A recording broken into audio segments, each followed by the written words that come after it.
terlalu cepat lamun urang hayang boga imah cara di perumahan, terlalu cepat urang mun hayang boga imah cara istana, terlalu cepat.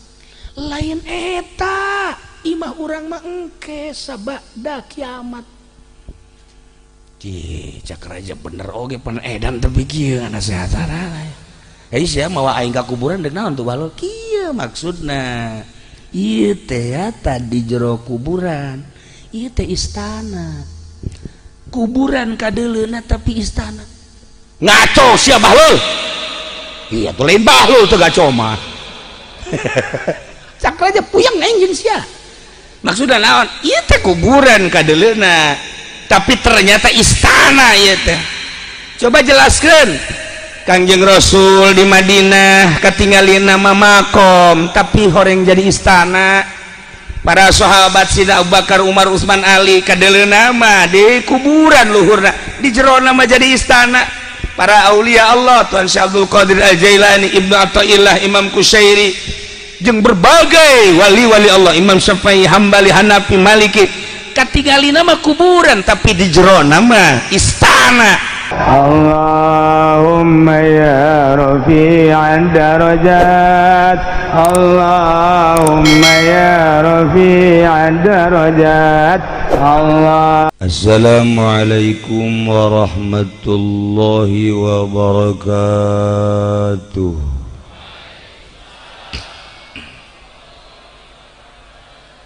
Alhamdulillah, wassalatu wassalamu ala rasulillah Muhammad ibn Abdillah wa ala alihi wa sahbihi wa mawalah, amma ba'du.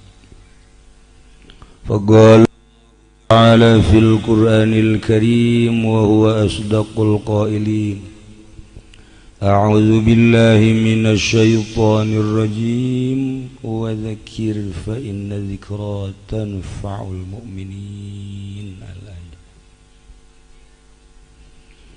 Langkung tipayun urang sami-sami nyanggakeun puja sinareng puji ka Gusti Allah anu Maha Suci. Parantos masihan tina rupa-rupa nikmat ka urang sadayana, terutama nikmat anu kacida pisan ageungna nyaeta nikmat iman sinareng Islam. Shalawat sinareng salam mugia dilimpahkeun ka junjunan alam Kangjeng Nabi urang, Kangjeng Nabi Muhammad sallallahu alaihi wasallam, katut ka para kaluargina oge ka para sahabat-sahabatna rauh para tabi'in atba' tabi'in. Al-mukarramun, para alimil ulama, para asatid, para tokoh masyarakat, bil khusus sahibul walimah, sahibul haul, guru urang sadayana anu kusim kuring dimulyakeun, mudah-mudahan ditambih-tambih kemuliaan ku Gusti Allah. Oge para kasepuhan-kasepuhan, ahli-ahli di dieu, keluarga almarhum Kiai Haji Madin nu haladir di dieu nu kusim kuring dimulyakeun. Para qori, para aparatur pemerintah, kumna, ibu-ibu, bapak-bapak anu hadir di haflah anu kusim kuring dimulyakeun, nu mudah-mudahan urang sadayana kumpul di dieu aya dina ridho Allah Subhanahu wa taala. Atuh alhamdulillah di antara anu sarepuh di dieu sim kuring ge nyandak nu sepuh. Ieu mah sanes bobohongan, sepuh teh sepuh beneran, kolot bisi teu ngarti sepuh urang dia kolot kalapa ge kalapa lamun kiring teh loba minyakan hendak nu diteangan teh lamun dek nyeun minyak nu kiring tapi sakapeung waktu mah nu kiring teh buruk iya diantarana kiring buruk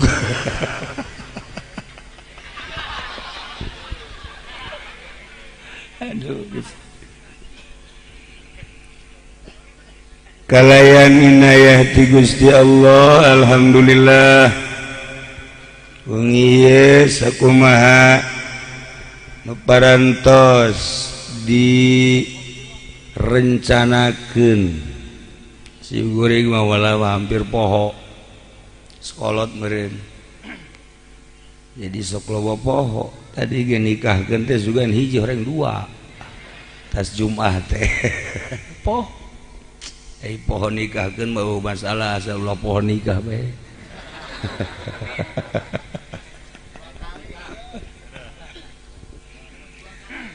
barang sim kuring berangkat malam ieu di jalan nanya naon karah oh haul nya sup ke perumahan betah Masya Allah rame alala greng imah greng nu jualan loba ai sup ka dieu poek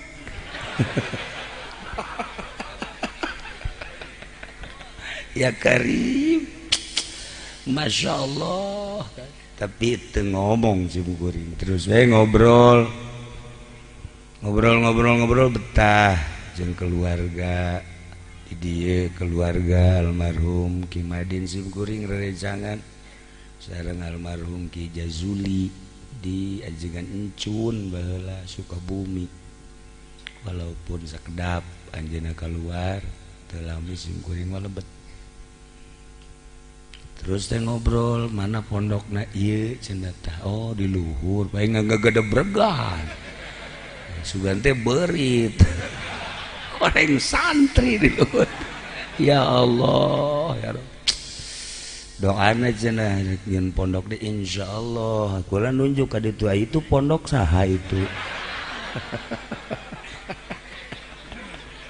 ya Allah seseriannya na isugan sim kuring mah eta ge pondok ka dieu keneh ya Allah horenganan beda di duniana beda di akhiratna duh Gusti Allah lu agung ieu disebutna pakulonan inget pakulonan inget ka almarhum Ki Madin sim kuring sebab sering mun ka Kosambi ka Kiai Muhyiddin eta sahabah kula keleutik gede amat cekulan ih eta cenah ka Kiai Muhyiddin ngaranna Ki Madin pantah mah gede ya gede sabeca teu mahi atuh gede awakna gede ilmuna mantep daripada si ieu mah tah nu hiji maksudna gede pamajikanana sabeca ge teu mahi wallahu alam ilmuna mah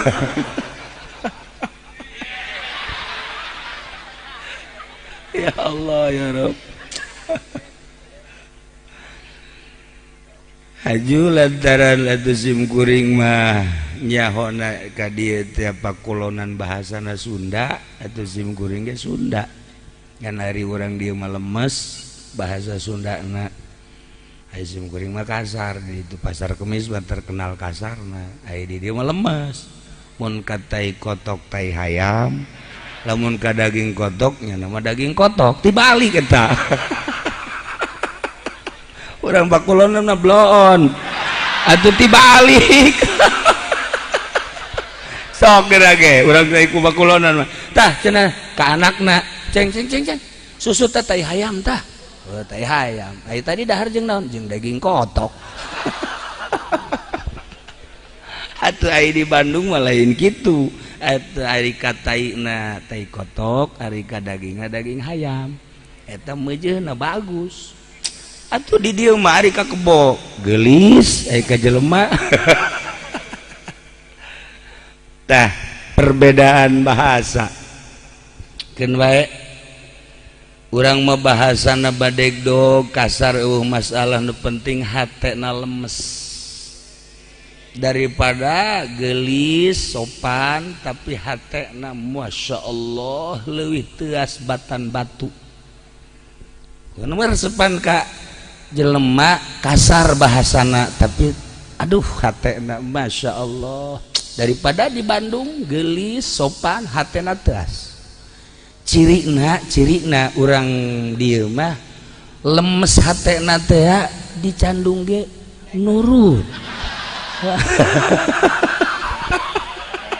eta ngaranna lemes hate eta teu naon ridho bae ridho ngan menang 2 bulan kurum ya Allah ya Rabbi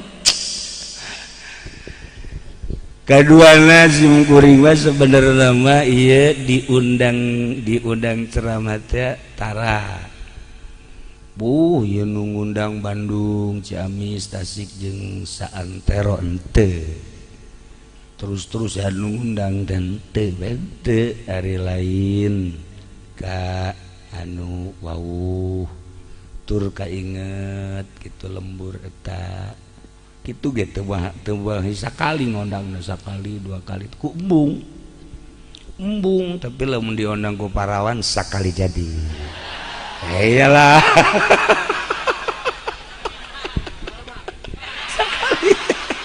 itu kasih mah malah ngondang parawan mana nu ngondang paling monyet nu ngondangna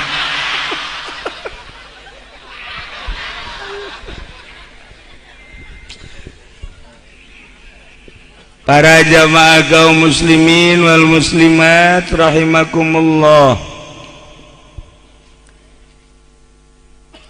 Urang malam ieu teh acarana haul tepung tahun almarhum almaghfurlah Kiai Yusuf.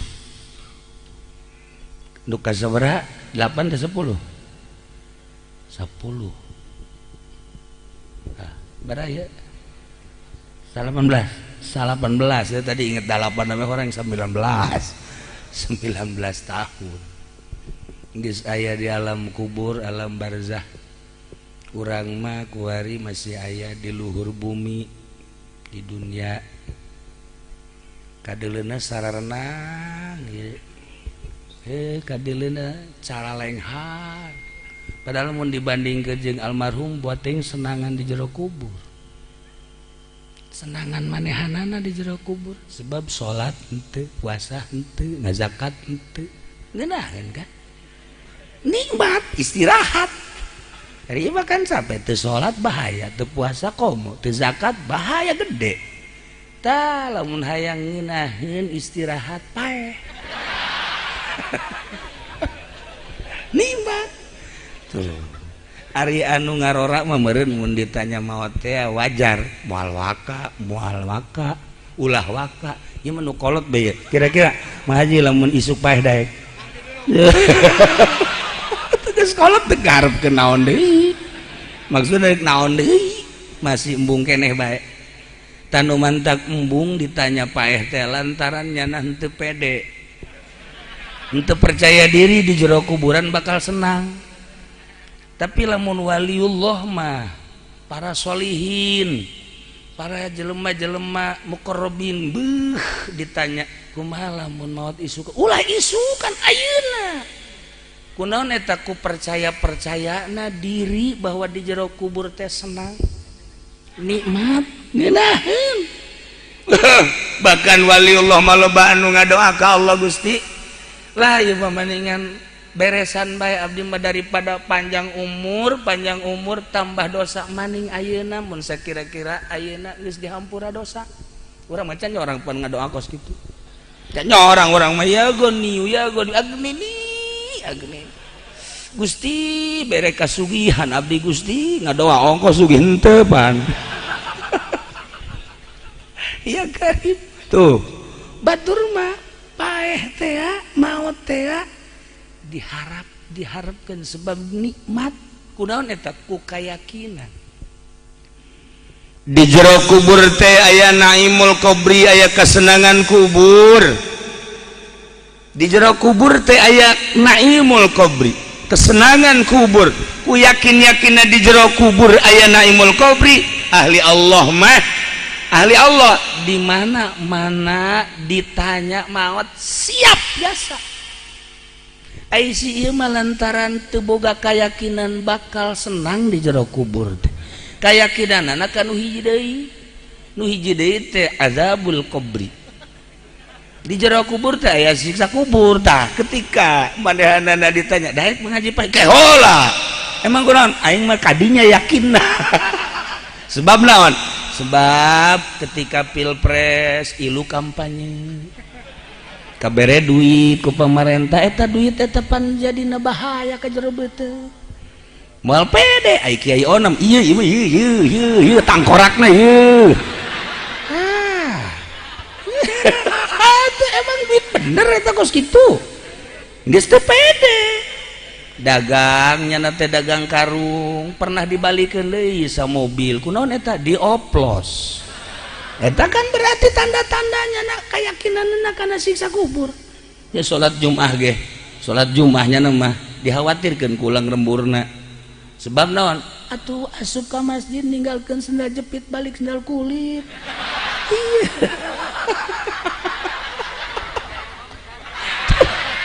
Iya banyak berarti kan keyakinan asal aing mah kanu hiji deui. Masyaallah. Atuh kumaha pagaweanana?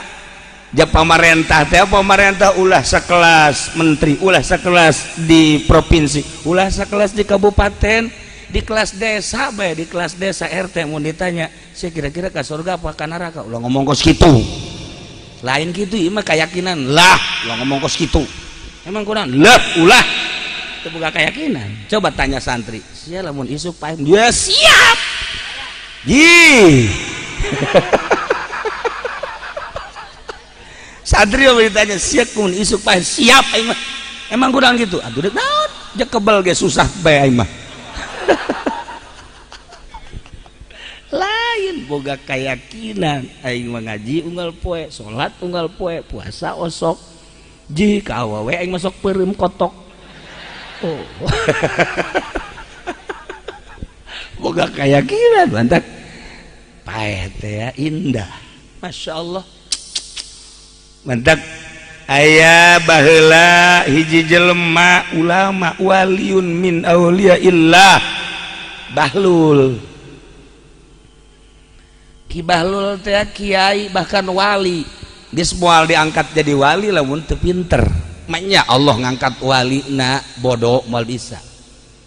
Moal bisa jelema eueuh bae eueuh jelema anu bodoh diangkat jadi wali Allah moal pasti pinter. Setiap wali pasti alim, teu setiap alim wali. Setiap rasul pasti nabi, teu setiap nabi pasti rasul. Henteu. Umum khusus bitlak. Nah, aya raja baheula pamajikanana ngalahirkeun anakna awewe, sedangkeun raja hayang boga anakna lalaki. Sebab harapan raja teh di mana aing paeh aya nu ngagantian ieu tahta, ieu kursi besi ku batur.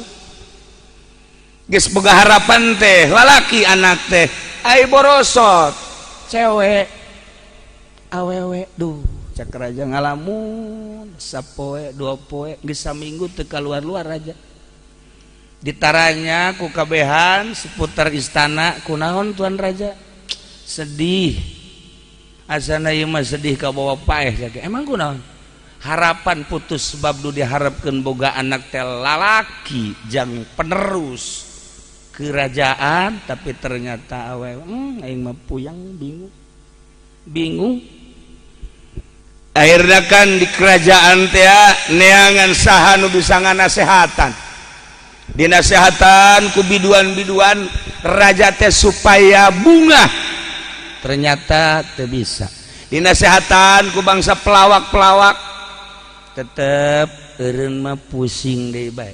Dinasehatan bangsa ku kiai-kiai partai, lah jakiana teh kiai kos kitu ieu teu aing mah jakiana teh teu kahibur. dinasehatan ku kiai pamarentah kerajaan janyana gobar kerajaan di kerajaan teh kiai sarualah jakena teu kahibur ai teu kahibur kabelah dieuna makin sedih makin kuru raja makin sedih makin kuru musyawarah di dinya teh kumaha ieu tuan raja datang ke sedih ku gara-gara anakna awewe coba tuh cak pemajikan saha nu bisa nganasehatan coba teh angan ayeuna kabejakeun kanu edan teh tadi bahlul teh kan edan nya edanan bahlul mah lamun di lembur edanan tapi lamun perang masyaallah gagahna luar biasa bahlul lamun di lembur mah nya mah edan kadeureuna ku budak leutik di hareureuyah budak leutik ngiring-ngiring manehanana lalagaan edan bae tapi lamun perang musuh asal ngolebar sikat gagah berarti asli nama teh edan pan hari ieu mah edan asli edan asli edan dunia edan cewek edan teh ngaranna edan asli aya kacaritakeun ge aya ge nu edan cenah bahlul coba sugan bisa nganasehatan pro dan kontra tuh banyak nu edan bisa nganasehatan itu kadang-kadang nyana ngomong nama lempeng doh nya edan lempeng ngomong coba ge tanggap nyana mah lamun ditanggap soal agama lempeng nyana mah tapi lamun soal dunia kerajaan tahta wanita nyana mah edan beneran teu hayang tapi lamun cerita syariat cerita agama lempeng nyana mah coba orang bawa ka ditu ayeuna nyana didatangan ku pihak kerajaan begitu dirayu supaya nganasehatan raja emang raja kunaon matak dinasehatan iya nyana sediheun boga anak harapanna lalaki prak awewe aju nyana wari teh sedih geus dinasehatan ku biduan ku pelawa ku kiai-kiai tetep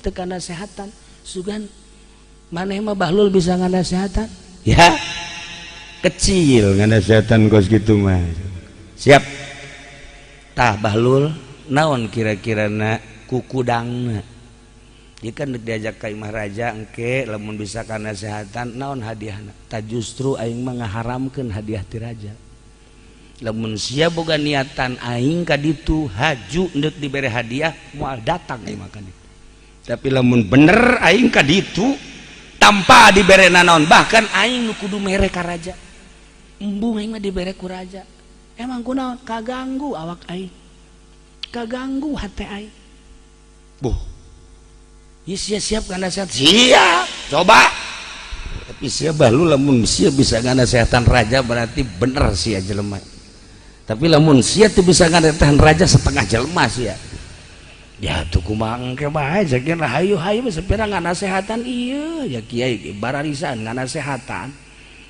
saudara kabatur mah bener nyana mah pan salah cek si bahlul tah ngomong bener bae deui jelema ieu tungtung mah tukang ceramah kasinggung bae tenang lul si bahlul ka istana tuan raja di bejaan aya bahlul edan naon ka dieu maksudna supaya ngahibur tuan raja aing kudu cager ge teu kahibur komo kudu edan teu kitu tuan raja kadang-kadang nu edan bisa naon kitu nganasehatan bisa ngabungahkeun bisa ngahibur urang neuleuh di jalan betah di jalan urang keur naik mobil nya tah ieu jeung ieu teh paranti dibawa ku kula ieu teh dua ieu tilu teh jeung hiji deui sa mobil teh kula mah asal di mobil be nanggap nyana bae nyana sebab urang mah pikiran kang ngaji nyana mah ka Bali manya dek ngaji si iraha urang ka Bali cenah daun sia ka Bali kolot-kolot goblok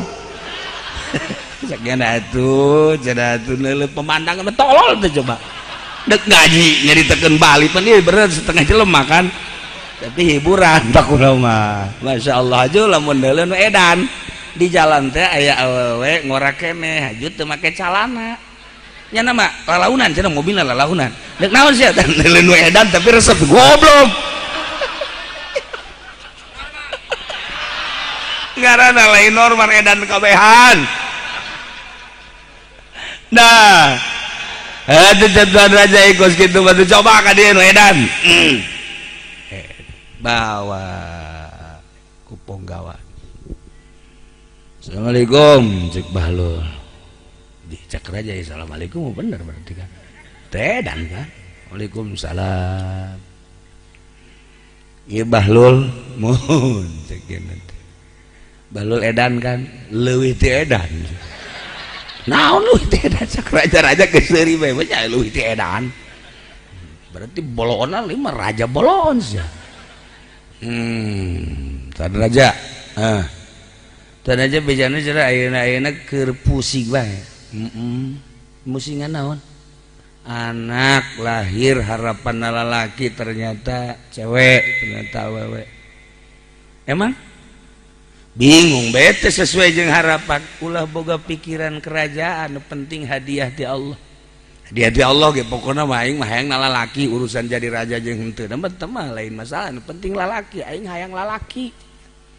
Bandingkeun. Ieu hadiah ti Gusti Allah, anak awewe sehat, pinter, jeung boga anak lalaki, kos Bahlul edan mending mana? Iya tuh mending anak aing jeung makana. Makana cek dina dipeluk bener oge cek. Bener sia Bahlul cek teh.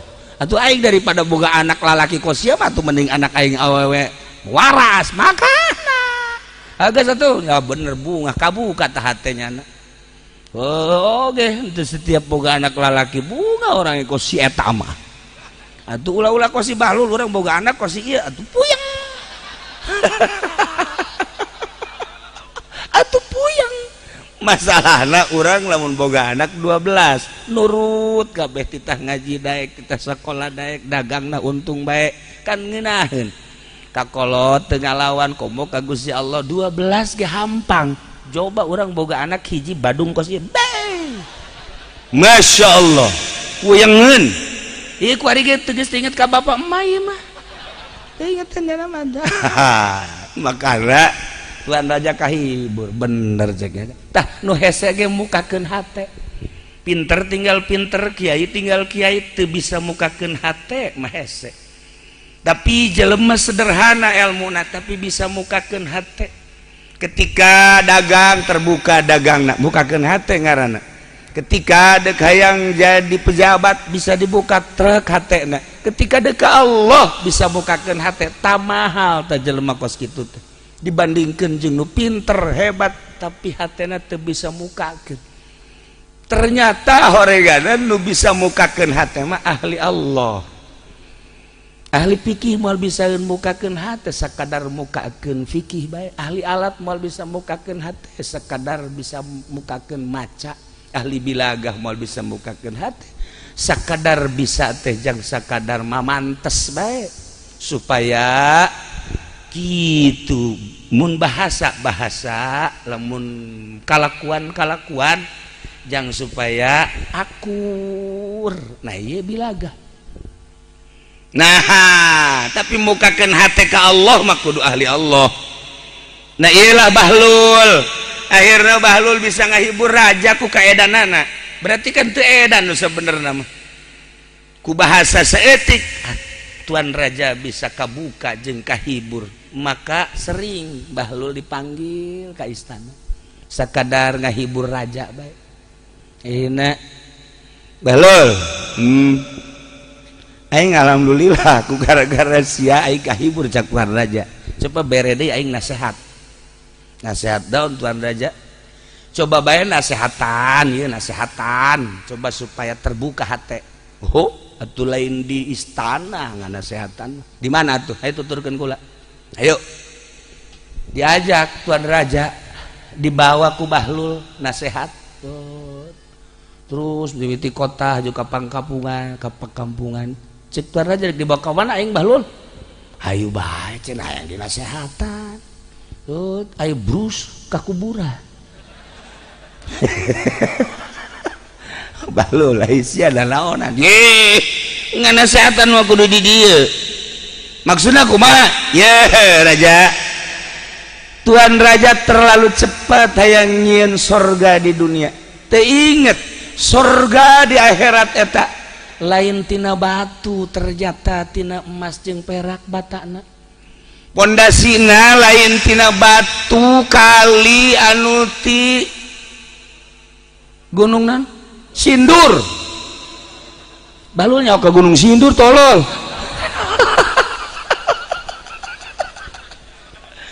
Cek balul lain batu gunung ti gunung Sindur lain, ternyata batu. Pondasina di sorga mah iya adalah tina mutiara kentengna tina emas perak mutiara jeung sajabana. Terlalu cepet lamun urang hayang boga imah cara di perumahan, terlalu cepet urang mun hayang boga imah cara istana, terlalu cepet. Lain eta imah urang mah engke sabada kiamat. Cak Raja bener oge pan edan tapi kieu nasehatana. Sia mawa aing ka kuburan deuk naon tuh balol? Kieu maksudna. Ieu teh tadi jero kuburan. Ieu teh istana.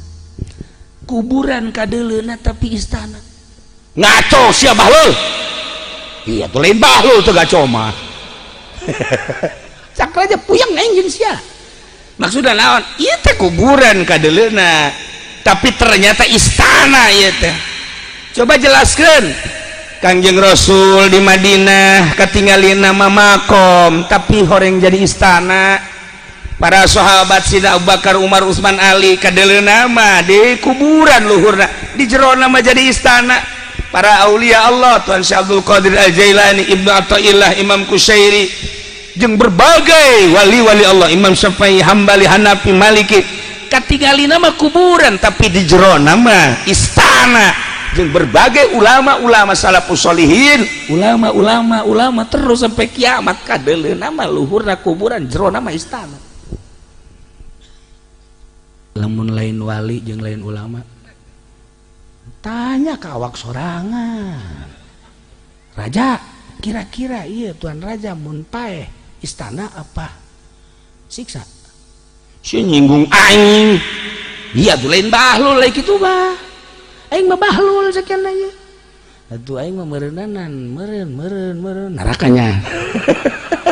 Atuh emang kunaon Tuan Raja nu mantap boga kayakinan neraka. Duit rakyat ku aing dileg-lega be. Ieu mah raja lain nu kuari mah tuh lain raja bae RT ge kitu.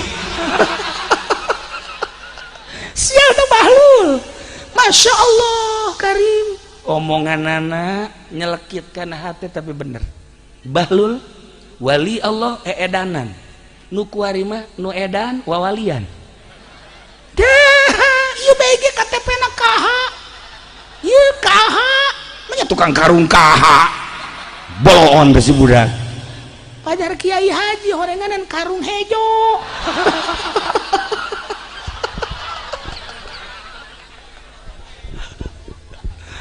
Akhirnya nuka nasehatan teh lain bae raja, ternyata penggawana mun kiwari mah menteri-menterina jeung sekitarna bener oge nya.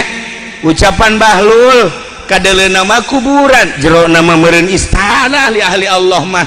Tapi ai ieu pamarentah nu lain ahli Allah, ai ieu jawara nu lain ahli Allah, ai ieu pedagang nu lain ahli Allah. Komo bangsa kufar musyrikin munafikin mah bah geus wadan teh mah boro-boro surga kata mah jahanam geus aya di jero kuburan. Bener oge ieu.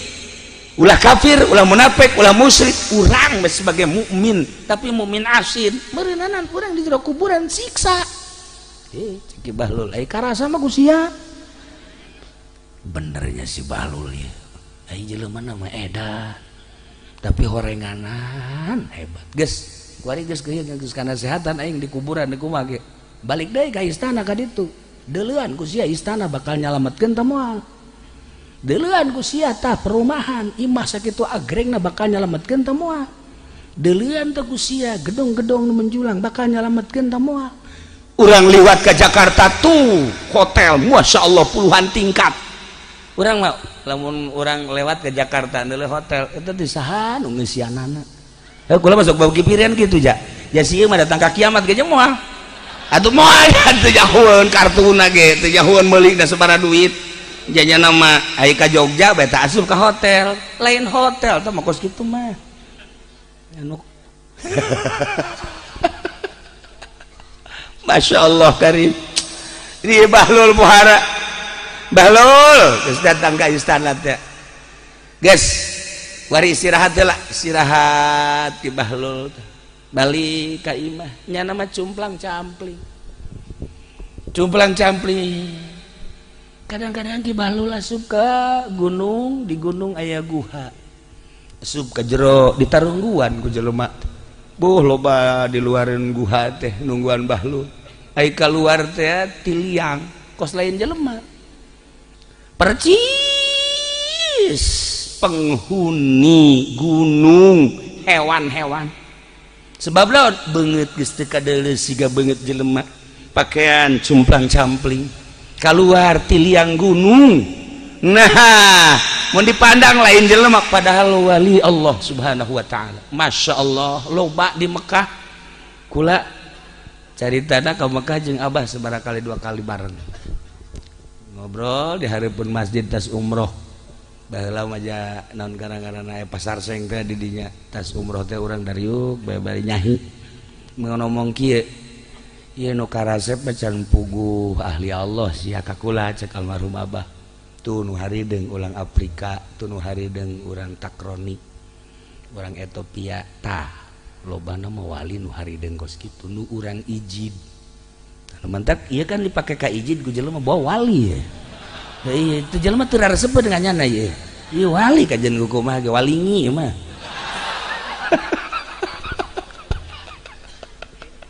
Masya Allah tah Bahlul teh kos kitu keluar tiliang ke Bahlul di tarungguan ku jelema loba Masya Allah tidinya sholat Allahu Akbar di jam 8 sholat euleun zuhur cek jelema urang kumaha ngobrol aja si Bahlul zuhur langsung tas zuhur menghadap kabeh ketungguan cek sholat di Allahu Akbar eureun asar si Bahlul kumaha ya bertas asar lagi hangkeut datang ke jam 5 karak sholat mantan sholat wiridan baca Quran eureun maghrib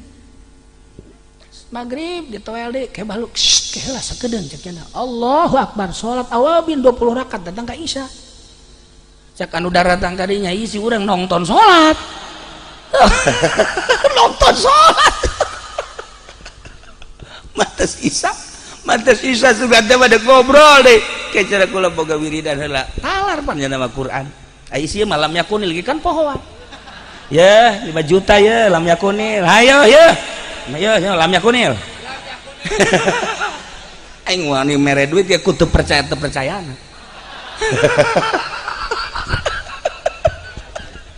panghese-hesena cek kula lam yakunil pohoan bae ja innal ladzina deui atuh kamari diturunkeun jadi imam Jumat sabihis poho ngaku sia datang aku hari tadi jadi imam deh aing ngegeter Bahlul matalal Quran hafizul Quran bahkan Bukhari katalah Muslim katalah kula papanggih kula ye waktu ka Mekah harita nu heran lain lobana jelema karasep jeung garoreng lain hiji be di Masjidil Haram aya nu buta tapi maca Bukhari teu daek poho datang ka ayeuna an anu golan Nabi sallallahu alaihi wasallam ke disurahkeun berangkat teh an anu golan Nabi ya Allah cak kula eta nu buta tarar Bukhari urang mah ieu nu cekas mata boro-boro Bukhari lam yakunil masyaallah kuliah kadang-kadang wala ana malulu wala antum ana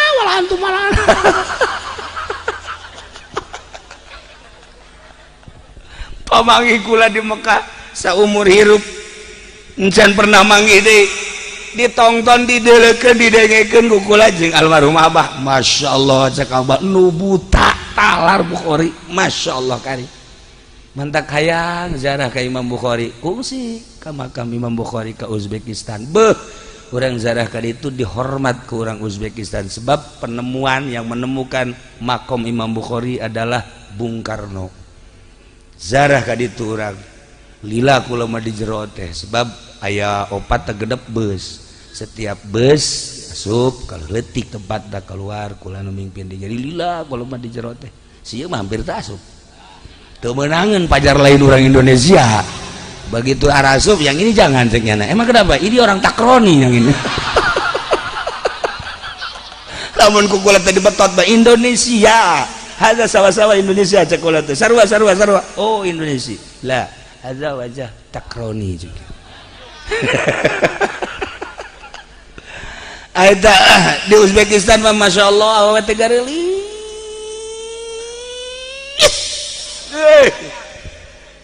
gelis irung mancung rata-rata bulu mantak bareng bulu matana berhenti rata-rata senyumna masya Allah kulitna putih lain beureum lain hidung lain iya karim urang Uzbekistan pohara garelisna ieu si ieu embung balik barang deuk bakal wadek di mejana emang udah bogoh jasa atuh lain sia nu bogoh itulah bogoh tante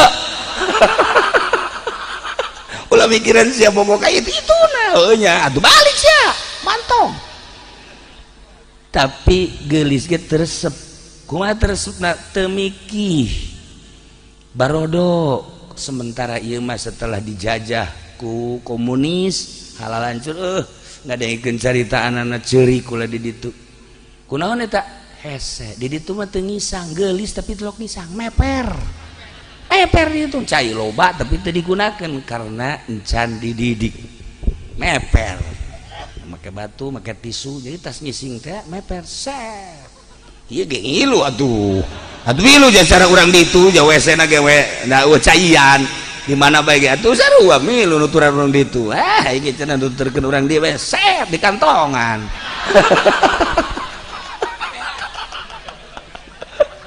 nah ieu keur carita Imam Bukhari masyaallah batur seperti eta nah Bahlul hafizul Quran Gusti Allah batur mah ku embung-embungna di kiai-kiai ku embung-embungna dijadikeun jelema di nagara edan Bahlul cek raja coba saya ngomong deh nasihatnya supaya aing kahibur ku sia kieu tuan raja ieu dunia fana artina fana rusak bener tapi lupang rusak nama hati manusia nu ngudag-ngudag ngeresep leuwih rusak di batas dunia fana hancur rusak intikal poe ieu di leungeun urang isuk bade leungeun batur isuk page teh leungeun nu sejen rusak akhirna nu paling rusak hati jelema nu resep kana dunia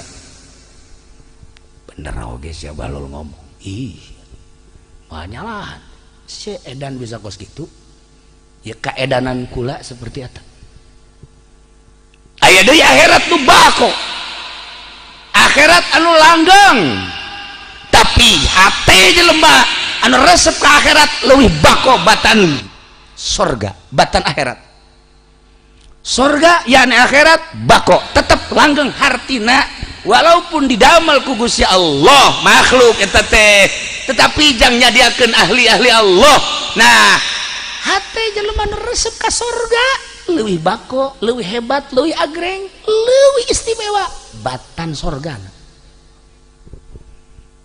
tah kaarti ku aing Bahlul aing kitu mah cek nya ndeukeureuan we jadi raja aing nurutan siapa edanan tuan raja ulah sabarangan lamun nurutan kula edan beneran sieun raja pikir bae jeung inget-inget bae ku tuan raja dunia fana rusak paling fana jeung paling rusak hate nu ngudag-ngudag dunia akhirat surga bako ya ne tetep tetapi hate jelema nu ngudag akhirat nu ngudag surga etalah leuwih agung jeung leuwih tetep pikir ku tuan raja tenar bahasa Bahlul sanagara Baghdad saat eta masya Allah ternyata diabadikan diunggal kitab-kitab thariqah, diunggal kitab-kitab tasawuf bahasa Bahlul bener baik. Jadilah kuari urang bisa ngaca dunia teh rusak, nu leuwih rusak hate jelema tidak terkecuali apa pejabat, apa petani, apa pedagang, apa kiai nu ngudag-ngudag dunia leuwih rusak batan dunia. Ngudag dunia, keagungan, kemuliaan, jabatan, materi leuwih rusak. Kejadianan aja lemah hayang jadi gubernur, apapun yang terjadi leuwih rusak. Hayang jadi presiden, apapun yang terjadi leuwih rusak. Hayang jadi RT bae kuari mah acak-acakan. Acak-acakan leuwih rusak. Tetapi lamun jelema resep ke sorga, sorga teh bako, sorga teh tetep hate anu resep kada sorga. Caki Bahlul leuwih agung, leuwih mulia, leuwih istimewa batan sorgana. Geus teh hayangeun di dunia mah ihi edanan sote jero hatena hayang akhirat, jero hatena hayang sorga. Lamun urang geus hatena hayang ka sorga pasti mendekat ka Gusti Allah. Mimiti jadi alim naik berarti ka belah ditu nama tina alim teh ka dituna teh jadi sholih, tina sholih naik ka belah dituna jadi wali. Lamun geus jadi wali Allah bakal mere karomah cak Ki Bahlul. Bahlul sia ulah sok ngomong bae coba tembogan karomah sia. Sia bangunna ieu lain jelema edan sia. Ih, tanyakeun ka batur, edan. Ngan aing mah lain edan dunia, edan Allah. Nu kadeuleuna naon ku aing ngan Allah bae. Ngan sia mah moal karti. Coba Bahlul, tembongkeun coba ku sia. Naon coba kaistimewaan sia? Ih. Engke bae lamun perang. Engke bae lamun perang kula milu. Kebenaran rencanana saat eta sabulan deui bakal perang ngalawan kafir. Akhirnya terjadilah peperangan mukmin jeung kafir. Ilu Bahlul hei perang di medan laga pohara. Kafir mana anu henteu kena pedangnya na. Tapi satu ketika kudana kena panah. Set golepak bae. Cekel ku Ki Bahlul. Siap kuda aing bakal paeh. Geus beresan perang. Sedangkan di medan laga kaimah jauh. Kira-kira bangsa sekitar mun kuari mah 100 kilo. Kan kudu naik kuda, naik onta, himar, ieu paeh kudana. Bahlul. Ieu urang lalakon balik teh ka ditu teh 100 kilo. Sia deuk naik naon? Naik kuda. Kuda sia mana? Eta paeh kumaha di hudang endek ditumpakan aja kuda paeh kumata sia paeh kumata aing aja hirup tapanana lagi lain hiji ulah loba omong langsung barali kabeh siap-siap panglima geus ngumumkeun segera kita pulang dengan kendaraan yang kita miliki yang kendaraannya mati maka ikut dengan kendaraan-kendaraan yang ada. Bahlul neuk milu ka mana? Moal milu ka mana ini? Sia balik kumaha? Naik kuda. Dasar Bahlul sia. Edan teh dipaksakeun sia mah. Sia teh aing nu edan saja. Sia teh aing nu edan. Ye. Aing nyebut ku raja disebut edan padahal mah edanan nyana. Raja kaing nyebut sia Bahlul edan. Cakate aing mah edanan raja. Itu aing mah jelema bener, cinta Allah, raja cinta dunia, edan teh. Geus loba omong cek raja teh. Balik. Ayo. Akhirna didelegeun ke Bahlul. Usap kuda. Udah. Sia hamba Allah, aing hamba Allah, paeh teh ku Allah, hirup sakedeung atuh sia. Hirup hudang kuda, plak kuda. Geus wing tumpakan sia balik ke mahnya. Kabeh udah teu kaget. Bahlul bisa ngahirupan kuda. Atuh ai kitu mah engke emak urang bapak urang. Lamun paeh maningan kaki Bahlul ditiup ku nya harirup deui. Hebat Bahlul. Bahasa bae. Udah perhatikeun ku kabeh si Bahlul balaguanana cenah. Kuda bisa hirup deui. Heran aing mah kaki biasa bae 100 km datang ka ieu mah. papa gua anakna bah selamat alhamdulillah ya cekel ya les kuda ya ayo bawa ke itu kaleuweung emang kunaon gitu kubur aya abah sok nanaonan kubur daripada paeh di dieu ge bau bangke gegeran ieu mah ngan sakadar injeuman da Allah injeuman naon pan ieu mah kuda abah injeuman hirupna teu kaharti cak anakna ye ieu mah lain kuda abah kuda Allah kamari dibeli jadi nu abah ngan hirupna abah nginjem deui ka Allah beuh bisa nginjem hirup balul Masya Allah bahawa ku anakna kaleuweung nu kira-kira teu baueun barang kira-kira cak anakna di dia ya kuburan mah ye geus moal kaambe ku masyarakat gelepek paeh kuda cak anakna ya bener ieu mah paeh kuda aju kaparangi ku ahli-ahli anu perang teh tadi keurnaon sia ngubur kuda aduh aing heran ka Abah sia emang kunaon kuda paeh bisa ditumpahkan emang paeh ti ditu keneh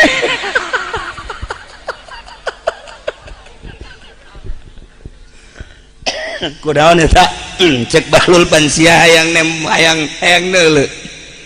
neuleuh kemonesan tah ahli Allah mah ahli Allah seperti eta aing lamun lain nganasehatan ka sia nganasehatan ka raja moal aing geus kitu kan kulantaran aing geus kaadong titah nganasehatan raja tah engke di akhirat hayang naon di dunia bae di dunia geus kitu di dunia bae geus hayang naon bae bisa komo di akhirat tuh ulah ki bahlul teh mah di Baghdad beuh zaman beladieun Tuan Abdul Qadir ai eta nu kukula sok didongengkeun di pangajian Mama Syatibi jeung Mama Nahrawi jeung Mama Sujai masantren tuh ka Cilimus teh Mama Sobari disebutna teh ya eta teh Ciwedus Cilimus teh murid Mama Khalil berangkatkan di dia tiluan teteh 3 sekawan Mama Syatibi Mama Nahrawi Mama Sujai berangkat lempang pan baheula mah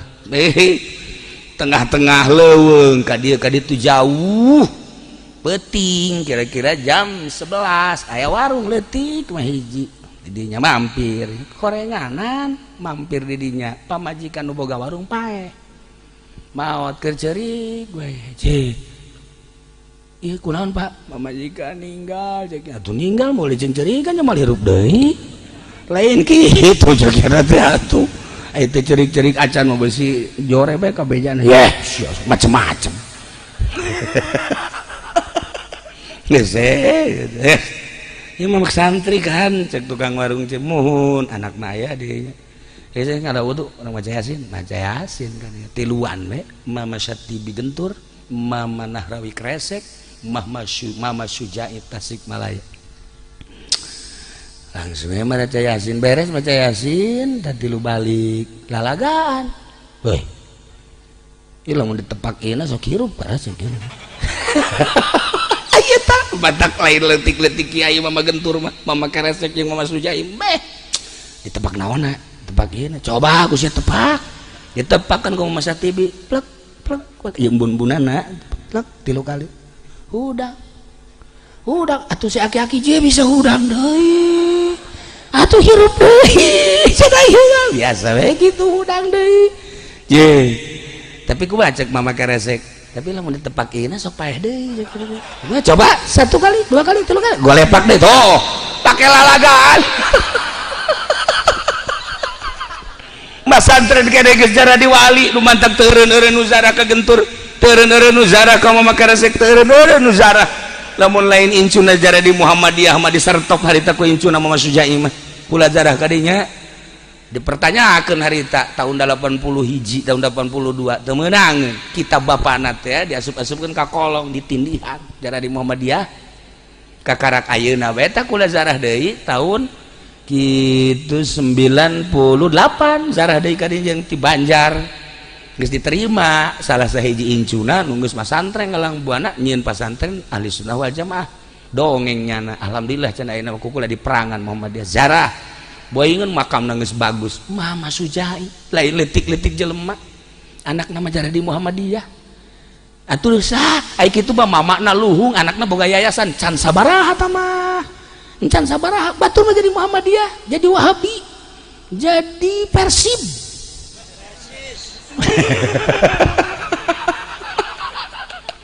Masya Allah Karim. Nah keur carita ahli Allah Bahlul, urang nyaritakeun Bahlul inget ke mama nu area di urang Masya Allah ulang lamun nyaritakeun Ki Muhyiddin ilmuna dina impianana kan hebat. Abah kula sok ngadengengkeun harita teh cenah masanten ngan biasa bae kabelah dieuna ngimpi dina impian teh kapanggih lah jeung hiji kiai wali Allah akhirnya dibere cai jadi pinter. Ki Muhyiddin berarti adikna Kiai Didina Madin apa lanjut kakaknya tuh babah kula mah pan di ditu di kosami masantena. Nah kabelah dieuna ngaji Samarkondi. Abah teh di Ki Muhyiddin teh kapan keluar masa tibi atuh mantekna luar biasa beuh Samarkondina luar biasa santri kula ge geus pagahan mantek martil di babawa bae. Jeung ragajina malah mah mah begitu ngaji pan ditakrir baru takrir Ki Muhyiddin mah almarhum almaghfurlah mun takrir teh lain di deuleu takriranana langsung abah kula ge jada langsung kula ngaji Samarkondi ngaji sulam langsung tara deuleu takriran kuari mah masantren ka Wardoy masantren ka Ciberem takriran sabeca teu muat atuh magahan teh takriran nu masalah sih kan imam cerita otak bae leungit mah leungit takriranna mal magahan ngaji kunaon ieu prebe takriran leungit teu magahan ngaji. Ki Muhyiddin abah jago jasa kula inget ngaji di almarhum abah mantek teh qauluhu qauluhu komo cenah Ki Muhyiddin mah emang kumaha satu ketika ngaji Samarkondi poho meureun leng Masya Allah encan anggeus wallahu a'lam bishawab geus eureun penting salat meureun Ki Muhyiddin almarhum ngimpi kumaha ngimpina neuleuh langit bulan caang 14 tanggal 14 turun ke handap set nyanana dina impian sare dina impianana nyana nu ngimpi tapi di jora impianana nyana sare turun da bulan datanglah ka dieu plek hudang barang hudang aya sapu tangan di luhur nang saha eta sapu tangan dibuka Masya Allah isi sanu mere sapu tangan geus teu pikiran kana ilmu ieu memikiran teh isa impian kok bisa nyata turun bulan ka dieu ternyata aya sapu tangan geus bae teu boga pikiran kumaha kunaon eta sapu tangan teh dia sukeun ka dieu maca kitab nu kamari dek diaji teh Samarkondi poho dikitukeun tah si sapu tangan kadiekeun diberikan bae asal maca kitab hese sapu tangan dikadiekeun jadi bisa asal maca kitab nu hese sapu tangan dikadiekeun bisa eueuh nu teu bisa eta almarhum almaghfurlah Ki Muhyiddin tah teangan sapu tanganna di mana. Maksudnya lamun ieu misalnya maca kitab ya nya mah hese kabeh pan atuh meureun sapu tangan ge taluk aing ka sia ya itu mah nu hese teh hiji dua ieu mah kabeh bong. Cek sapu tangan itu sapu tangan Masya Allah abah dongeng ahli Allah teu sambarangan komo urang nyaritakeun Abu Ya Cidahu Masya Allah kula bae ge ngaji ka dinya di benak hate teh di benak aya nu ditanyakeun masalahna aya hiji kiai ngaharamkeun make cincin haju kula nyaho ala kadar dina Bukhari jas sunnah nyaho dina fikih teh jas sunnah cara makena ge lah santri mah tugas jelas tapi kiai ngaharamkeun akhirna deuk nanyakeun ka Buya ngaji malam Salasa harita teh Masya Allah eta Abuya ngaji malam Salasa eta ieu cinggir datang ka dia make cincin kabeh di dia ka dia make cincin meureun suku mun kadeuleu mah dicincinan kunyana nyurah kikieuan bae nyurah kakula deui teu sia kai ieu guru. Buya kai dah nyurahkeun teh pan Buya mah kitu nu dibaca mah ieu surah malain kan Buya kitu geus kajawab geus berarti henteu teu haram ayo ka jempol-jempol make cincin. Eta ahli Allah mah geus katebakeun. Gimana cerita lain keur agul cerita katebak menebak ku Buya kula lamun berangkat kan di dieu teh jam 11 kadang jam 10 daripada ngalamun sok maca Yasin keur katalar keneh kuring teu maca Waqiah beuki kolot jadi beuki poho lam yakunil teu katalar si ieu tabarok gitu lah osok kos gitu tah kunaon tah barang datang ka di surah ku buya bener di mobil maceknya daripada ngadengekeun lagu daripada ngobrol teu paruh atuh mending maca Yasin tabarok Waqiah jata mah aing berarti kan nyahoeun mantap kuda sok nebak kasih tah lain deui budak hayang kawin bener bae atuh naon malancrit pan ieu mancrit teu mancrit parfum ge lain sembarangan set berarti ieu bar balek dodolog ieu makan lokal tah ieu keur carita ahli Allah bahlul mah edanan ahli Allah teh kuari masya Allah karim ngangsong-ngangsongkeun diri lain goreng emang hese tipikal tipe wali Allah subhanahu wa ta'ala malam ieu urang di dieu ngahaolan ahli Allah nu dicaritakeun ahli Allah ku urang abeh naon urang kasinaran ku ahli Allah subhanahu wa ta'ala dongeng politik capek dongeng ekonomi teu kebedag ku urang dongeng budaya moal aya anggeusna tapi dongeng wali Allah seputar ahli Allah nyelecep kana hati siga nu edan padahal teu siga nu salah padahal teu omonganana sakecap nyata omonganana tara diatur ahli Allah mah tapi jadi kenyataan terus sepanjang masa aya bae sepanjang aya waliullah wal waka kiamat teu kudu dicaritakeun ku kula ucapan-ucapan kangjeng geus arapal urang kitulah para jamaah kaum muslimin wal muslimat rahimakumullah bahlul can anggeus ya bahlul loba kemi masya Allah iya kadang-kadang nurutan bahlul si bahlul mah pandahar bae nama dahar bangun aja jelema dahar bae nah iya ge sarua nya nama aja jelema dahar bae atuh bahlul beneran ieu mah ya para jamaah kaum muslimin wal muslimat rahimakumullah bahlul dipanggil deui ku raja titah ngasehatan ditanya bahlul aya teh si loba jelema waktu maneh keluar tah ti guha henteu siga jelema aju salat bae eta naon maksudna cek bahlul cinta Allah tilu rupa hiji cinta Allah cinta datang ka kaedanan geus di mana bae iraha bae pasti ibadah nu nyana resep deuk salat bae deuk puasa bae deuk maca Quran bae deuk zikir bae urusan nyana moal aya waktuna sebab teu kakurung ku bulan kebeurang jeung peuting ku waktu itulah cinta Allah datang ka kaedanan majnun lillah nomor kedua ku anfusakum wa ahlikum naro sieun ka neraka mantap ibadah teh sebab di neraka teh aya kalajengking neraka sebab di neraka teh aya kalabang neraka di neraka teh aya orai neraka hartina diciptakeun tina seuneu berbagai hewan-hewan nu urang sieun diciptakeun ku Gusti Allah tina seuneu sanggup urang ka neraka model kos kitu kakaraku kala dunia ge kakaraku kala jengking dunia kakaraku kalabang dunia urang geus sieun komo engke diciptakeun tina seuneu ku anfusakum wa ahlikum nar aya jelema ibadah ka Gusti Allah sieun ka neraka nomor kaduana ibadah ka Allah resep kana surga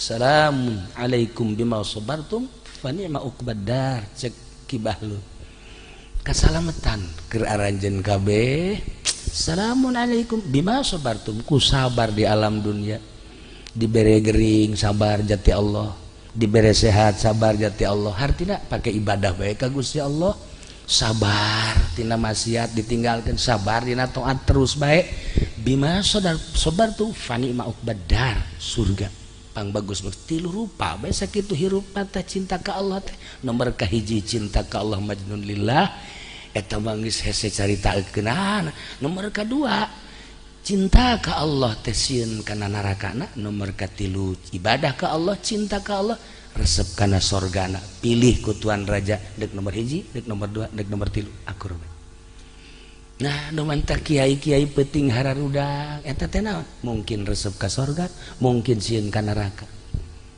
urang milih nu mana urang lamun nyaritakeun seputar ahli thariqah Ki Abdul Karim, Kiai Asnawi jeung sajabana eta mah jelema geus lain sambarangan. Ki Abdul Karim pan bisa hiber ti Mekah ka dieu. Ieu ge kadang-kadang hiber. Pernah nyana hiber nurutan si Asnawi, set anu ngajepret ragam.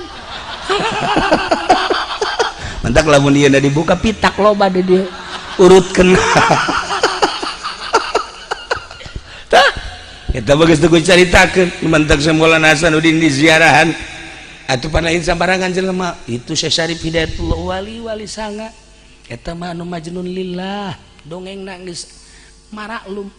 Ieu bae tingkatan kadua, urang mah cinta ka Allah, ibadah ka Allah, sieun ka neraka, eta ge geus termasuk. Katilu, urang ibadah ka Allah, cinta ka Allah, resep ka surga. Nah, mudah-mudahan urang kabeh anu kumpul di dieu kahibur ku dongeng-dongeng ahli-ahli Allah, ku dongeng wali-wali Allah, supaya urang bisa mawas diri, introspeksi. Mun urang nyaritakeun bahlul bae muhasabahna encan didongengkeun. Jang seru loba pisan dina kitab-kitab thariqah caritaan bahlul. Na ieu mah ala kadar sakijang mengenang ahli-ahli Allah malam ieu ulah disangka Kiai Yusuf, Kiai Madin jeung kiai-kiai tirumpak sinang haladir sebenarnya. Haladir. Nu nyaho nu hadir da atuh ahli Allah. Jaki bahlul ge pernah ngajakan babaturanna ka kuburannya nama ngobrol pan jeung ahli kubur. Lain zarah, urang mah zarah ila hadratin nabi ila ruhi urang mah kitu bahlul malai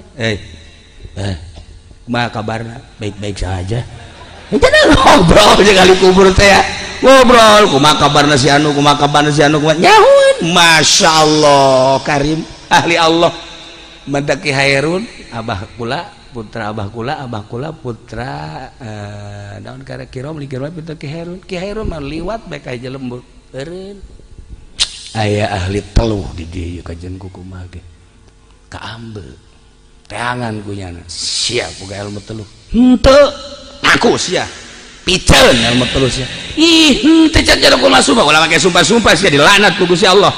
Ya Allah kiai manya kula kudu susumpahan ka dieu sia ka dieu sadia cekel leungeunna kala luar getih ti unggal pori-pori ngaku sia kita kiai kaambe.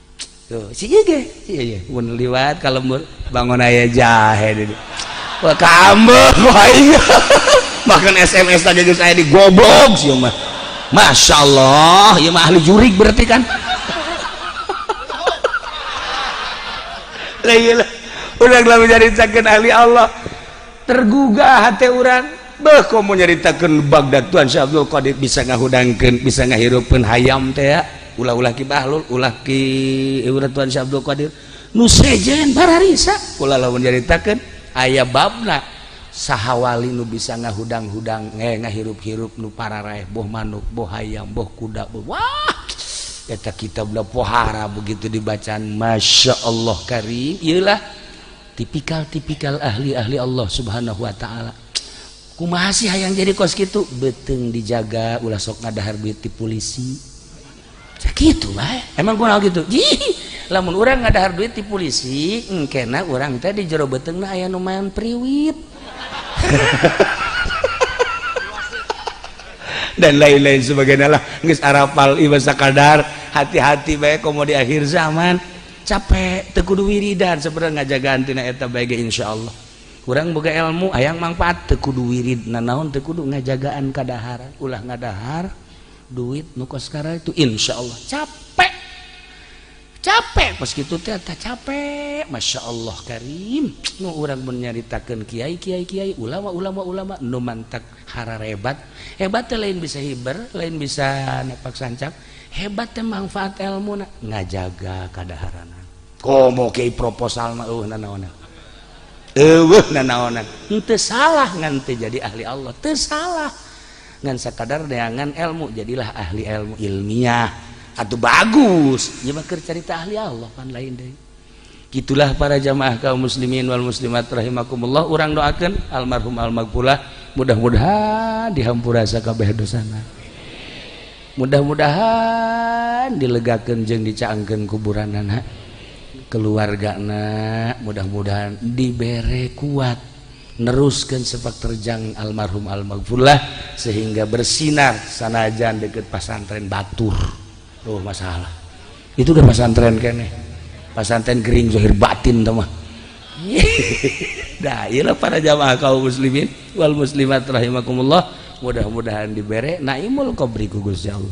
Kitu keneh guru urang Ki Madin Kiai di Rumpak Sidang tegur disebutan jeung guru-guru urang sekaligus, mudah-mudahan dibere kanikmatan kubur ku Gusti Allah. Kuari jelema memperjuangkeun dagang karena manehanana nu ditingali teh keuntungan dina perdagangan nyana aya perjanjian-perjanjian nu piuntungeun walaupun kudu nyebrang gunung, nyebrang lautan, make udara dan lain sebagainya dilakonan bae. Teu saeutik nu kudu transaksi di Singapura, teu saeutik nu kudu transaksi di Amerika, teu saeutik nu kudu transaksi di Belanda. Demi keuntungan. Pokona mah wajeun teuing kadengekeun layan ngubrus malulu. Tetep bae kumaha engke wae. Cinta dunia seperti itu. Jelema cinta jabatan hayang jadi bupati. Nu tilok silaturahim didatangan ku nyana. Nyana lolondokan ka dieu kudu make pakaian ieu, ka dieu kudu make pakaian ieu. Terus bae ternyata tina nyana lolondokan jadi bunglon beneran. Iyalah akibat cinta, perlu dibere, perlu disanjung. Terus ieu sebuah cinta. Lamun urang geus cinta ka Gusti Allah, kajian kukumaha ge dibelaan bae. Urang resep jasa berjamaah kebeneran poek listrik. Di samping eta hujan raja ngaririncik lantaran urang geus kagambar ganjaran 27. Pokona tidak mau tahu berangkat bae ka masjid sekalipun ti paleset. Iyalah karena cinta Gusti Allah melalui sholat berjamaah. Masya Allah. Ku cinta mah beak-beak. Karena ia dididik soal urusan batin, nyana geus dibere, ala kadar celah-celah karasa kunyana tenang. Padahal tenang mah lain pinis. Padahal karomah mah lain tujuan. Tujuanana mah lain tenang, lain karomah. Hiji Allah. Ngan awalnya diberi satu ketenangan sakinah. Di dieulah manehanana berani mentang mata, batur sare nyana hudang, batur sebeh nyana lapar, batur gagayaan nyana cumplang campling. Naon ieu masalahna? Cinta Allah. Geus teu maelu kajen kukumaha ge. Dinasehatan ku sasage euy sia kunaon eedanan seuri bae. Sia kunaon atuh ieu bangona walah walah seuri bae. Sia kunaon atuh beda ti sasari seuri bae. Sebab naon? Sebab aya satu kenikmatan nu batur teu jauheun nu hese dijabarkeunana.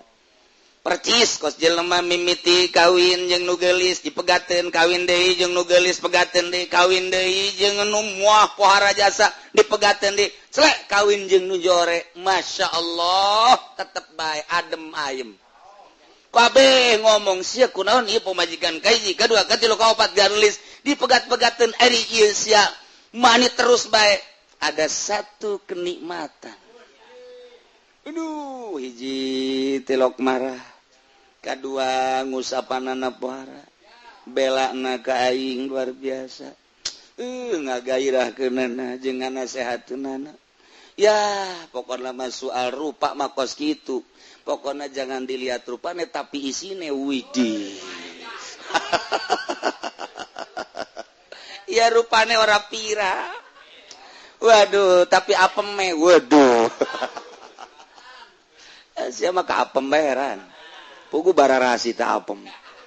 Nah, iyalah cinta. Urang lamun berbicara cinta kos gitulah. Kuari jelema mencintai cincin. Udang tipeting batur mata hajud kunaon ngagosokan cincin. Eta kaman lamun disoting ku urang meureunana diungar lembur bloon jasa.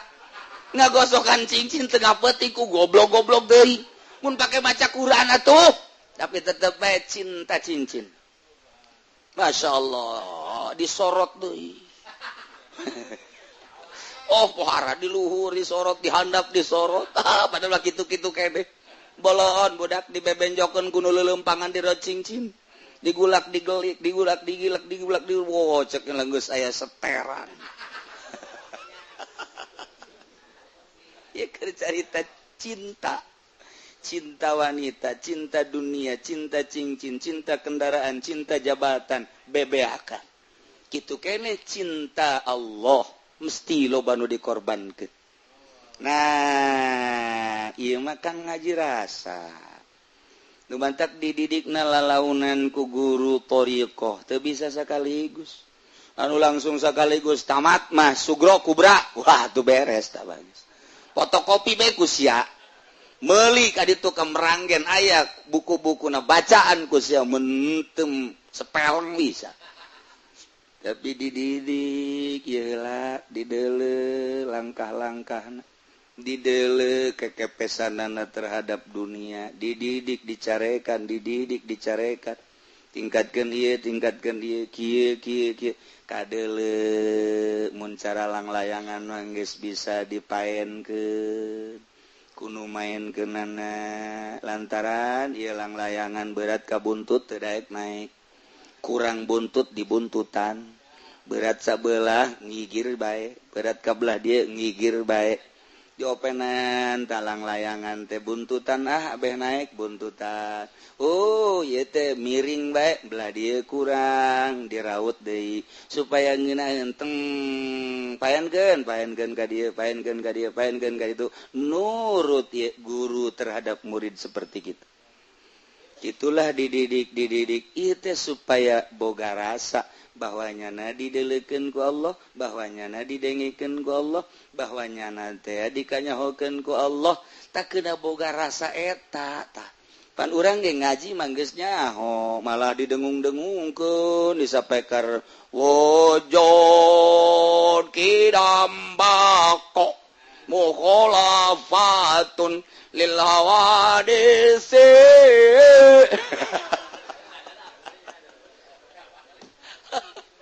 Aduh, masya Allah. Tapi kalakuan anak kos tu ngerti kana wujud kidambako aja. Wayang ngeridit bae. Wayang main bola di TV terus bae. Hei, ai isya kaunuhu aliman samian basirona mana? Ai dina bahasa peker mah pohara jasa. Diberjamaahkeun ku nyano. Ceramah bisaan jasa. Saudara-saudara sekalian, MZ mah eleh. Nu matak eleh geus paeh kan MZ na.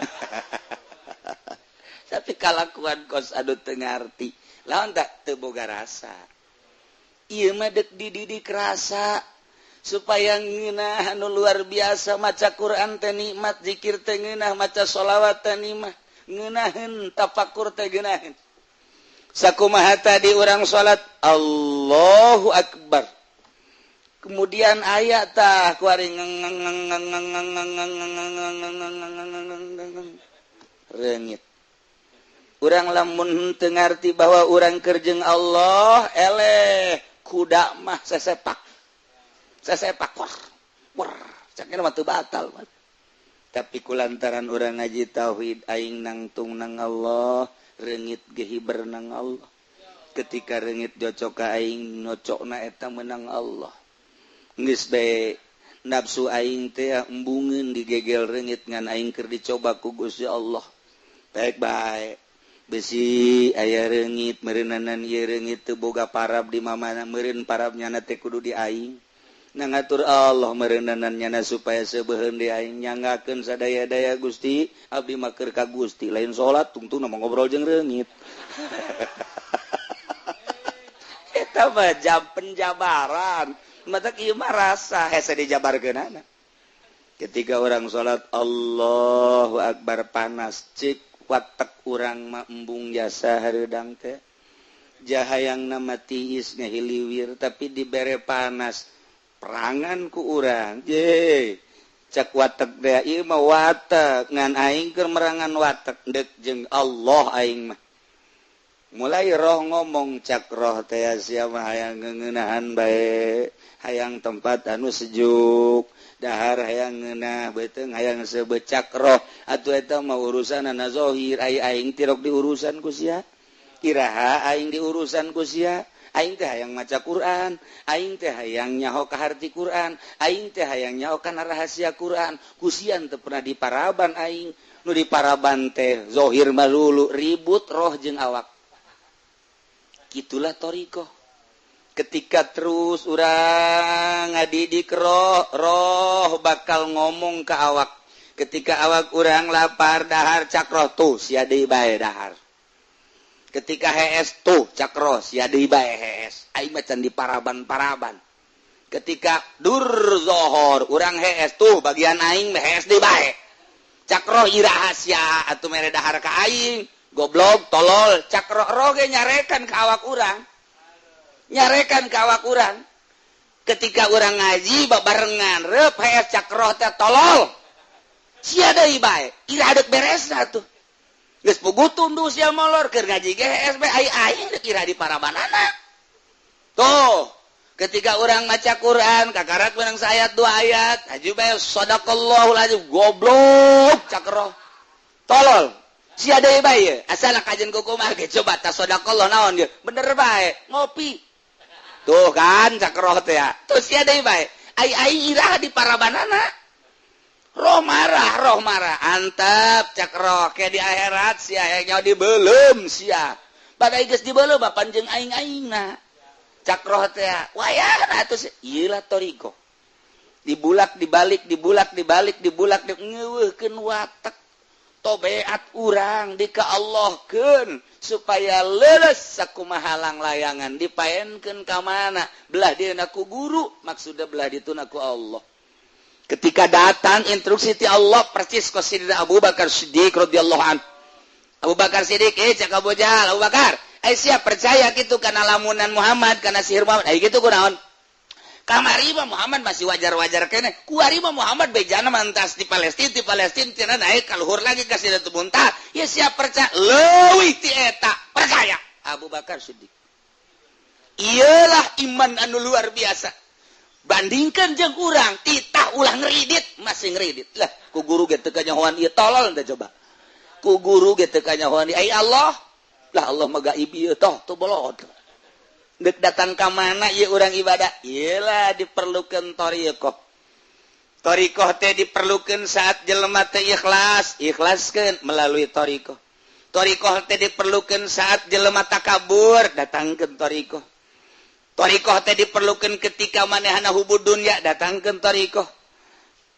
teh diperlukan ketika jelema ieu kitu hubur riasa yang jadi pamimpin datangkeun thariqah nu matak thariqah teh diperlukeun bagi jelema nu deuk ka Allah ketika takabur di thariqah mah ulah sok norekat sia abe ulah takabur sing bener norekat ketika manehana ujub cak thariqah ge ulah sia ujub bae sok geura norekat abe ulah ujub sok geura maneh teh ka hubul dunya be datangkeun thariqah abe thariqah teh ngabasmi tentang hubul mal hubul jah hubul riasah numatak teu kaharti ieu mah norekat onto ongko dagang limbah ongko tojainya norekat onto ongko ngahikmat ongko ti dituna norekat ongko tapi manehana di dunia terus bohong berarti norekatna tah ieulah diperlukan thariqah mulai dibersihan melalui lelembutan abeh main lelembutan urang aya latifatul qalbi lelembutan qalbi latifatur ruh lelembutan ruh latifatul sir lelembutan sir latifatul qafi lelembutan qafi dan selanjutnya lamun geus rapi lelembutan lah nu main lamun lelembutan geus main mantep jasa duh asana aing bogoh ka sarwiti lelembutan main tangaranna cinta datang teh mah lelembutan juri gatuh geus itu mah lelembutanna ka Allah lantaran geus diberesan engke dibere firasatul mukmin awas adaku firasah seorang mukmin leuwih tajam tibatan pedang ngetek sing hade ka firasatul mukmin bantak mentalah petunjuk ke ahli firasah nah ku hari mah ahli firasah mah ge ahli firasah Nah mulai kuari dididik kelalaunan perlu puasa-puasa perlu enten penting maetawe kurang zikir tafakur murokoba di saat-saat anu ditentukan kugus ku guru kemudian atuh zikirna don khidmah dan lain sebagainya mulai kuari korada beda ngeunaheun sih dibere ku Allah eta teh geus rahasia hese nyaritakeunana kok lain deui sih rada muringkak bulu asal zikir be muringkak bulu buah aya juri henteu muringkak buluna lain ieu mah sabulu-bulu kumaha diberena bae ku Allah kuari asa aya bae teh Allah di dieu teh asa bareng bae jeung Allah mulai tah dengan sendirina ulah boga kahayang bareng jeung Allah tapi engke ketika dibere ngarasakeun sorangan urang mah ibadah bae ulah hayang babarengan jeung Allah mun hayang bakar kahayal ai hayalan mah tuh lain rasa tah mah hayalan ngaran ibadah sesuai jeung aturanana kieu lah dibere jeung henteu urusan Allah nah kuari kaget jelema lamun ibadah bae terus mulai kok aya kos kieuan dibere kaget ku Allah dibere kok aya kos kieu penasarannya nah timbullah penasaran di mana datangna teu nyaho kadang-kadang ku puasa ku zikir mah teu datang kos kitu ku naon ku digawe di guru jadi boga rasa ku ngurutan guru dan lain sebagainya rahasia Allah sebab diberena ketika dinolkeun ulah ayana naon ulah hayangna naon eueuhna naon di jero hate maksud urang Allah geus maha uninga aing leuwih nyaho ka maksud sia dibere tet mahal mulailah didinya berbeda jeung batur embung bakalna jeung jelema teh dibere embung bae pokoknya ditanya embung bareng embung hayang sorangan bae mulai mata jelalatan di let eueuh deui atawa denge aya suara makhluk anu kurang dinikmati eueuh deui atawa aya nu perlu disampeurkeun urang teh lantaran muasyarat teu bisa ngajaga eta eueuh deui tidinya lah didatangkeun deui hesena luar biasa lantaran ti mana datangna jeung kumaha eta mah lain pakasaban urang ja urang mah ngan sakadar ibadah doang dibere eta mah hese diusahakeun kurang hayang eta deui Gusti teu bisa taba urusan Gusti abdi keur harita dibere teh keur kumaha karah teu bisa bae kajen ku kumaha ge mulai deui di nol-nolkeun deui nu eta teh ka mana kau ngeunaheun amat nikmat amat hese mungkin seminggu mungkin sebulan mungkin setahun eta mah kumaha Allah bae ngan urang pernah dibere rasa penasaran hayang kadinya be ulah waka ka Allah hayang ka eta bae terasa eta engke satu saat ketika urang keur nol deui dibere de mungkin rada kebelan tinu kamari terus tak eta teh embung ngadengikeun suara embung bareng jeung hayang ngonci maneh ulah kaget lamun jelema ngonci maneh di jero kamar eta teh keur ngahayal hayang apansa nah ieu rasana kuari langsung ibadah terus kamari aya ahlul farqi fal ma'iyah inda ahlil farqi al ilmu wal ihatah wa inda ahlil jami' az-zat was sifat lantaran sifat moal pisah jeung mausufna ilmu moal pisah jeung alimna sebab alim teh manit tasofa bil ilmi zaid teh alim kasifatan ku ilmu zaid teh manit tasofa bil ilmi moal pisah ilmu ti zaid sebab ilmu mah sifat zaid adalah joharna atawa zatna zat zaid kasifatan ku ilmuna moal pisah di ki zaid ketika jaritakeun zaid kiai ilmuna geus aya di jero eta jamual aya ilmu misa sorangan ti zaid moal bisa sebab ilmu mah sifat arod ngaranna geus arod mah la tufariku moal pisah sifat mah tina mausufna nah iyalah ketika seseorang keterapan kurasa ilmu Allah nyorot apan eta ilmu Allah teh meureun moal pisah jeung Allahna kuari urang boga rasa kadeuleu kanyahoan ku Allah aing ye cek Allah sia di gunung aingna aya sia di leuweung aing aya sia di laut aing aya sia di kota aing aya sia di luhur gunung aing nyaho, sia di leuweung aing nyaho, sia di laut aing nyaho, sia di kota aing nyaho, sia di lembur aing nyaho, peuting aing nyaho, beurang aing nyaho, di nu loba jelema aing nyaho, di nu sorangan aing nyaho. Berarti urang kanyahoan bae ku Allah. Ilmu Allah teh ngalimpudan urang. Nah, urang teh asa ngojai di ilmu Allah, sedengkeun ilmu teh moal pisah tina zatna. Kuari ilmu Allah atuh moal pisah ti Allah na ja alim teh ilmu moal pisah ti alimna. Berarti atuh urang teh keur babarengan dina ilmu Allah rasa urang babarengan jeung Allah berarti. Nah, ieu keur carita dua macem indah ahlil parki urang asa ka ihatoh ku ilmu Allah. Ketika urang jadi ahlul jam'i, urang babarenganna jeung Allah melalui zat melalui ilmu teh tadi. Nah, nu mantak dauhan Allah mayakunu min najwa salasa illa huwa rabi'uhum. Urang lamun keur tiluan Allah nu kaopat da selalu bareng berarti. Selalu bareng wala khamsatin illa huwa sadisum urang limaan Allah nu kagenepna berarti selalu aya. Wala adna urang kaopat Allah kalimana urang katilu Allah kaopat da min zalik wala aksar illa huwa mahum. Urang 10-an Allah ka 11 urang 1000-an Allah teh nu ka 1000 hijina urang 1 jutaan Allah nu ka 1 juta hijina dina harti teh selalu bareng jeung sahabat be urang sorangan Allah ka 2 urang 5-an Allah ka 6 teu pernah bareng teu bareng terus bae berarti urang isin tidinya. Nah nu mantap ku ari kieu lantaran terus-terusan aina makanu di mana bae urang ayana. Qala al-Arif al-Wartajusi radhiyallahu anhu al-ma'iyah bil ilmi umum. Sifat ma'iyah ku ilmu umum. Ketika urang boga rasa babarengan melalui ilmu umum teh mah. Tidinya teh lamun Allah teh rasa bareng bae urang teh ku ilmuna, deukeut atuh ka Allah. Deuketna urang ka Allah ku ilmu. Atuh teh mah khusus garana wali. Ngan wal qurbu bil ilmi umum, deukeut ku ilmu umum wa bi zuhuri tajalli khususun. Lamun ku zahir tajalli eta lah khusus. Kuari kieu. Urang ibadah bae ka nyai-nyayan aya dibere. Duh. Rasa nyahona Allah ka urang aya di diri urang. Cak Allah. Ulah nanaon sia ku aing dibere ilmu. Ngan ilmu na beda ti batur. Ilmu sia kudu dipetakeun. Nyaho sia petakeun metakeunana bahwa aing teh nyahoeun ka sia. Pada teh urang boga ilmu. Ilmu urang na teh kudu dipetakeun bahwa Allah nyahoeun ka sia ka urang. Petakeun geura ilmu.